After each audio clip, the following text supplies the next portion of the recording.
ఒకే ఒక్క పర్యటనతో మన రైతులకు భరోసా, మన దేశానికి రక్షణ, విదేశాల్లో ఉన్న మన వాళ్లకు ధైర్యం.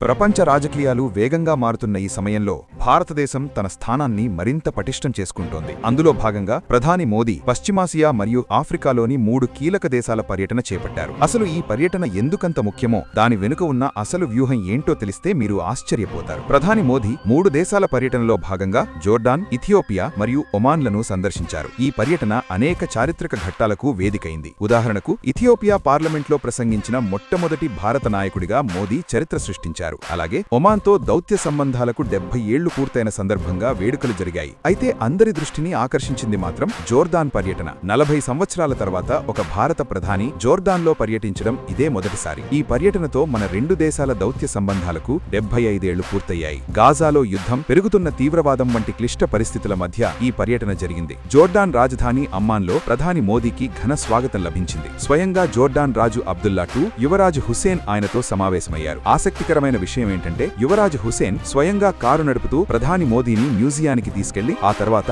ఎయిర్పోర్ట్లో వీడ్కోలు పలకడం అందర్నీ ఆకట్టుకుంది. అయితే ఈ పర్యటనల వెనుక ఉన్న అసలు ఉద్దేశం వేరు. ఈ దేశాలతో సంబంధాలను బలోపేతం చేసుకోవడం ద్వారా భారతదేశం 3 కీలక లక్ష్యాలను సాధించాలని చూస్తోంది. మొదటిది ఆహార భద్రత. మన రైతులు వాడే ఎరువులు, ముఖ్యంగా ఫాస్ఫరిక్ యాసిడ్ మనం ఎక్కువగా జోర్దాన్ నుండే దిగుమతి చేసుకుంటాం. ప్రపంచ మార్కెట్లు అస్థిరంగా ఉన్న ఈ రోజుల్లో జోర్దాన్తో మన సంబంధం ఎంత బలంగా ఉంటే మన రైతులకు అంత మేలు జరుగుతుంది.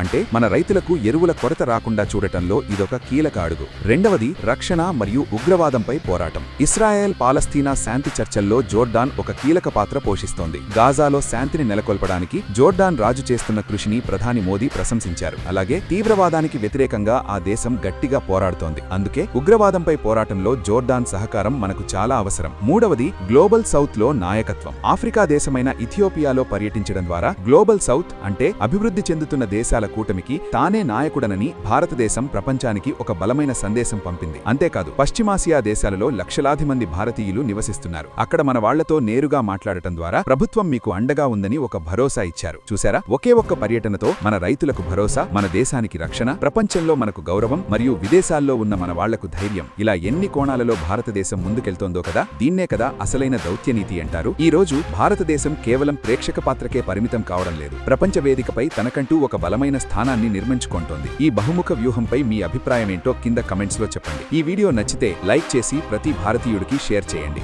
జై హింద్.